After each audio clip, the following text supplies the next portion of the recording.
오늘 우리에게 주신 하나님의 말씀은 로마서 4장 13절에서 25절까지입니다.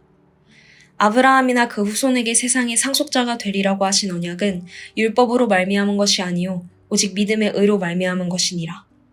만일 율법에 속한 자들이 상속자이면 믿음은 헛것이 되고 약속은 파기되었느니라.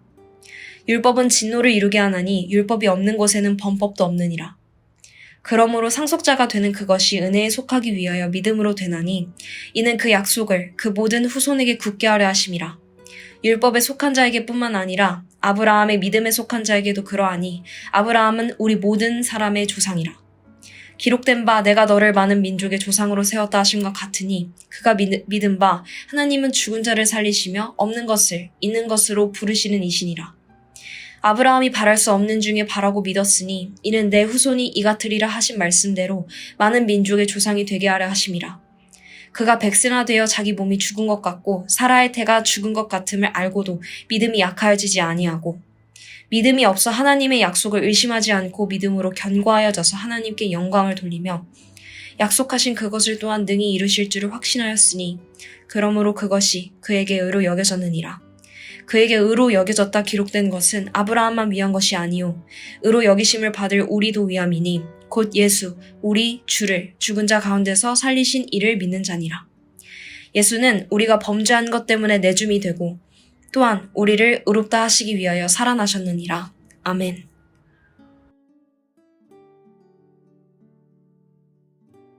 로마서는 복음의 핵심을 가장 깊이 있게 다룬 책입니다.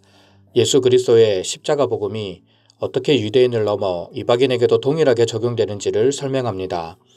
복음 전파의 가장 큰 걸림돌은 율법 준수와 할례 문제였습니다. 사도행전을 보면 예루살렘 교회는 이방인은 율법을 지키지 않아도 하나님의 자녀가 될 수 있다라는 결론을 이미 내렸지만 여전히 많은 유대인들은 이방인들도 율법을 지켜야 한다라고 주장했습니다.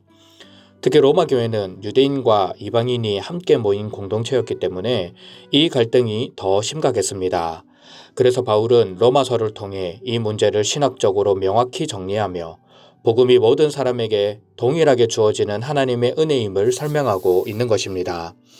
어제 말씀을 통해서도 들었지만 1장부터 3장까지는 모든 인간은 죄인이라는 것을 말하면서 이방인이나 유대인이나 구분 없이 죄인임을 가르칩니다. 그리고 3장 뒷부분을 보면 그 죄를 해결하기 위해 하나님의 의가 나타났는데 그 의는 바로 예수 그리스도입니다.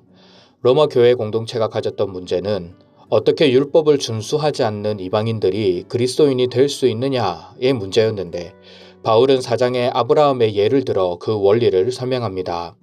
아브라함은 율법으로 대표되는 모세가 있기 전에 이미 의롭다 여김을 받게 되었는데 그것이 아브라함의 행위 때문이 아니요 하나님을 믿는 믿음 때문이라는 것을 말해줍니다.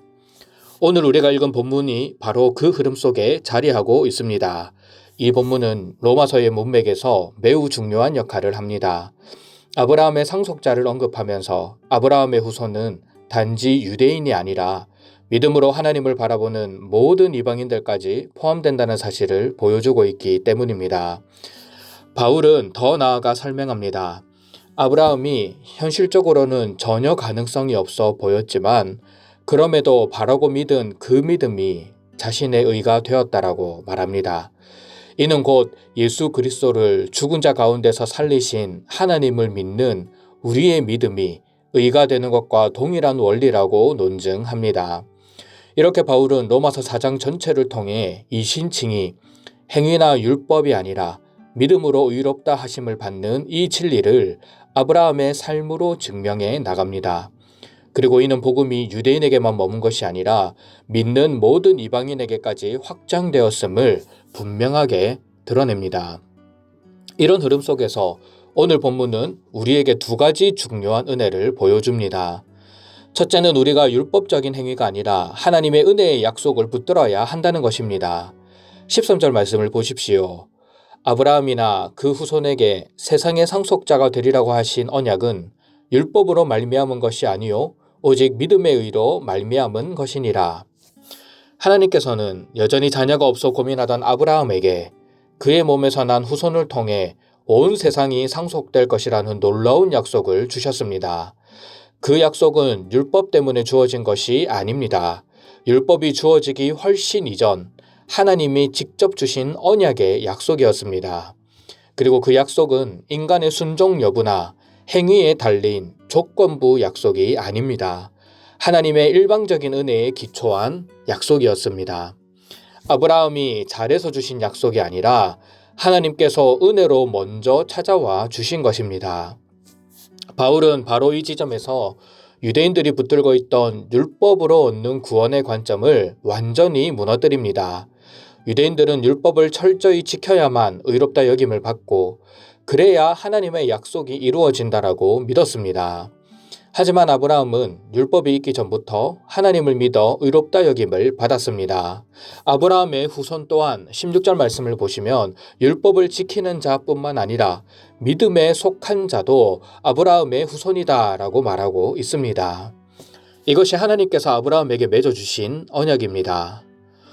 오늘날 우리 역시 종종 선한 행동을 해야 하나님이 기뻐하시고 그렇게 해야 구원받을 수 있다라는 생각 속에 머무를 때가 있습니다.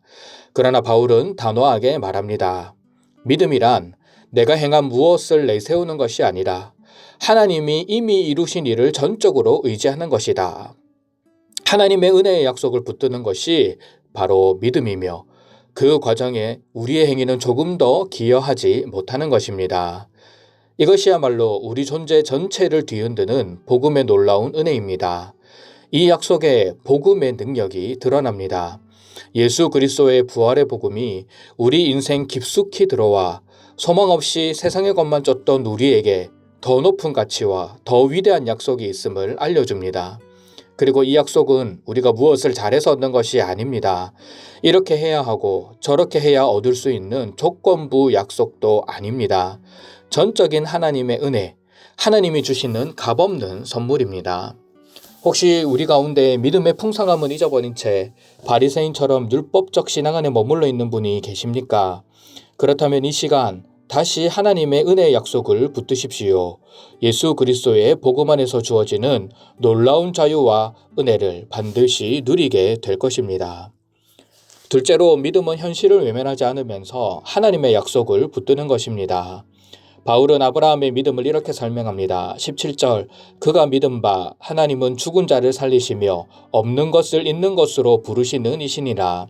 18절 아브라함이 바랄 수 없는 중에 바라고 믿었으니. 19절 그가 백세나 되어 자기 몸이 죽은 것 같고 사라의 태가 죽은 것 같음을 알고도 믿음이 약하여지지 아니하고. 20절 믿음이 없어 하나님의 약속을 의심하지 않고 믿음으로 견고하여져서 하나님께 영광 돌리며. 아브라함은 현실을 부정하지도 외면하지도 않았습니다. 그는 자신의 나이와 사라의 불가능한 사태를 직시했습니다. 그러나 그는 현실보다 하나님의 능력을 더 신뢰했습니다.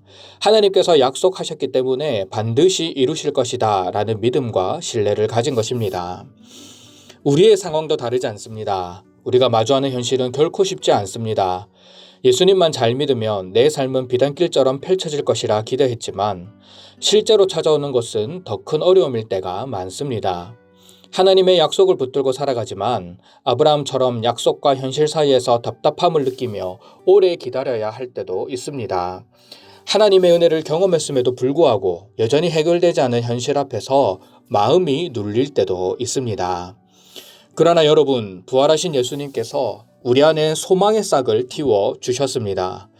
그분의 십자가를 통해 우리는 하나님의 자녀가 되었고 하나님의 상속자로 부름받았으며 영원한 하나님 나라를 꿈꾸며 살아갈 수 있는 새로운 신분을 얻었습니다. 예수 그리스도께서 십자가에 죽으실 때에 우리의 모든 어려움과 아픔, 실패와 좌절을 함께 지고 가셨습니다. 그리고 부활하심으로 그 모든 것을 이기셨습니다. 이제 주님은 우리에게 말씀하십니다. 담대하라, 내가 세상을 이기었노라.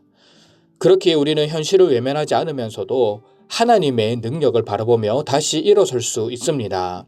힘겨운 현실 속에서도 믿음의 부요함을 누리며 살아갈 수 있습니다. 바르고 원하기는 오늘 하루도 우리의 삶에 약속하여 주시며 의롭다 하여 주시고 믿음의 풍성한 은혜를 누리게 하여 주시는 하나님의 놀라운 은혜를 붙들며 나아가는 저와 여러분들이 되시기를 주님의 이름으로 축원합니다.